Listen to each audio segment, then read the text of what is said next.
Hello kids, it's story time. I am back with your sleepy time tales. Today's story is The Enchanted Deer. And here is the picture on the first page. The Enchanted Deer.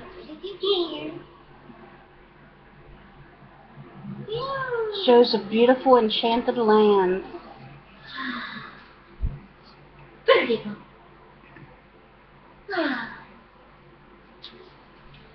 A queen was one day sitting by a fountain weeping.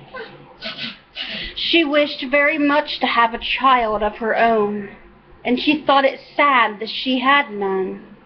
As she wept, she saw a crawfish rise on the water, and she started as she heard it speak. "Great Queen," it said, "you will soon have a child. Near this spot is a palace of the fairies, my sisters. I will take you there if you would like to go." The queen said that she would like that very much. Then the crawfish turned into a pretty old lady who led the queen to a beautiful palace where 6 fairies came out to meet them.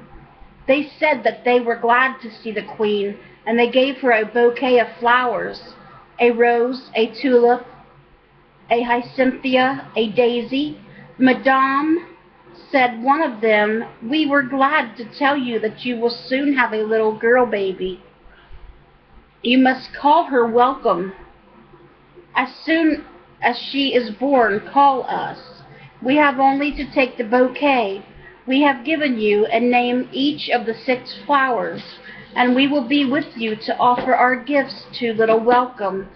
The queen stayed some hours with the fairies after the old lady left them.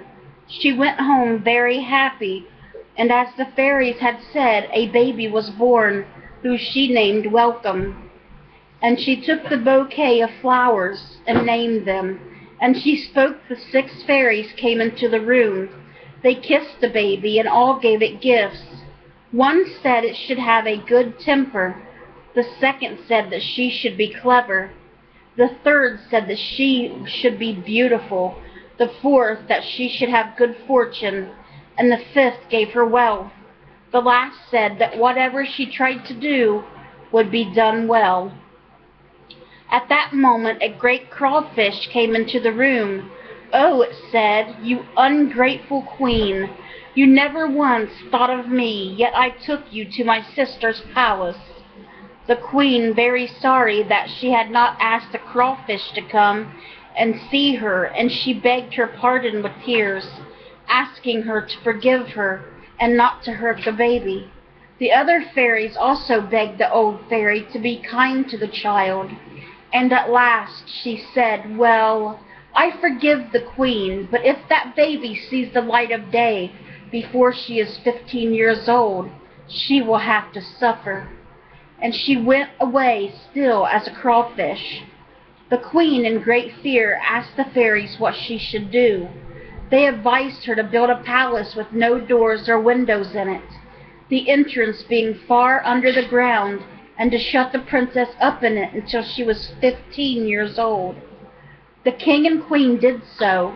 The baby was not allowed to see the light of day, and when the palace was built, she and her nurses were put in it. There she grew up and was taught everything that a princess should know. The fairies often came to see the queen and begged her to take great care not to let the princess see the light. As she grew up to nearly 15, the queen, who was proud of her daughter's beauty, had her likeness painted and sent copies of the picture to all the kings and queens, her friends. One young prince named Valiant was so struck by her beauty that he begged his father to ask the princess's father to give her to him for his wife. The king consented, and an ambassador was sent to Welcome's father to ask for the hand of the princess. He was a friend of Prince Valiant, and his name was Beccafica. Just before he arrived, the fairy Tulip came to see the queen. and begged her not to let the ambassador see Welcome, and above all not to let her leave the tower till she was quite 15. So the king and the queen would not let Bifaka see the princess, but they consented to let her see the portrait of the young prince that he had brought. Welcome was delighted with it and kept it in her room, and the king told Bifaka about the fairies, but promised that in 3 months' time he would bring his daughter to the court of Valiant's father to become the bride of his son. But when Prince Valiant heard this message, he doubted whether the king would keep his word, and grew so ill that the doctors said he would die unless the princess were sent to him at once. The king, his father, was miserable in the fear of the death of his only son. He sent Bifeka again to Welcome's father with such a sad letter, saying that they would be cruel not to let the princess come, as it would kill his only son that they felt must consent. So they had a carriage made into which no ray of light could come, and sent Welcome away in it, accompanied by the mistress of the robes, her daughter Narcissa, and a maid of honor named Flora. Flora loved Welcome, but Narcissa hated her and loved Valiant. So she and her mother laid a plot that Narcissa should pretend to be the princess, and in order to gain their end, they would let Welcome see the light so it might kill her. At noon the next day, the old mother cut a large hole in the side of the carriage, and the princess, seeing the light, was changed into a white deer. The door was thrown open, and she at once sprang out and ran into the forest, seeking shelter at a cottage nearby. Flora immediately followed her.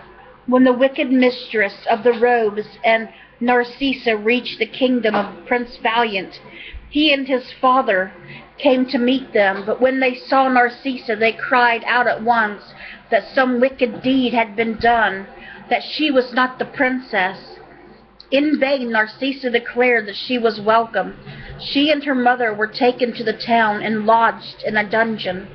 The Prince Valiant declared that he could not live at court, and he and Bifaka left the palace secretly and went to stay in the forest. As it changed, it was the one in which the white deer lived. Flora had found her and taken her to a shepherd's cottage, where she hired a bedroom, and then, to their joy, they found that Welcome was a deer only by day, and at night she took her own form. Prince Valiant's only amusement was hunting, and seeing a white deer the next day in the wood.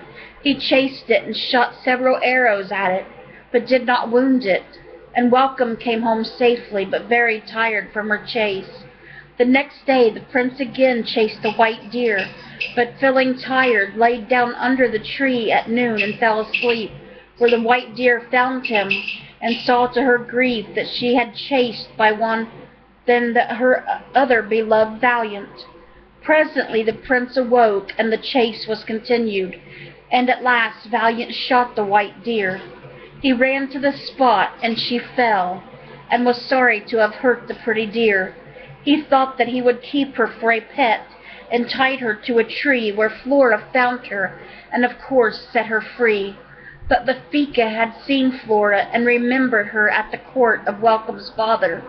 So he watched in the garden of the cottage that night, and there by moonlight he saw the princess herself. He ran to tell the prince, who at once hastened to the spot and threw himself on his knees before the princess. From that moment the spell was broken, and Welcome did not again become a deer.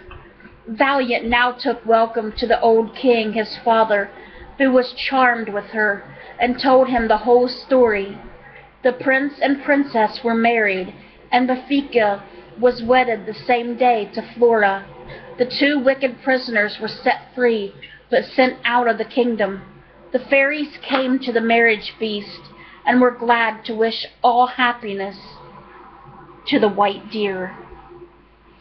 And there she was, how Welcome was as a deer, And that's what welcome looked like when she was turned back into a princess. So she got her happy ending after all. So that was the story of the Enchanted Deer. I hope you guys liked it, and our next story will be one of my favorites, The Little Red Hen.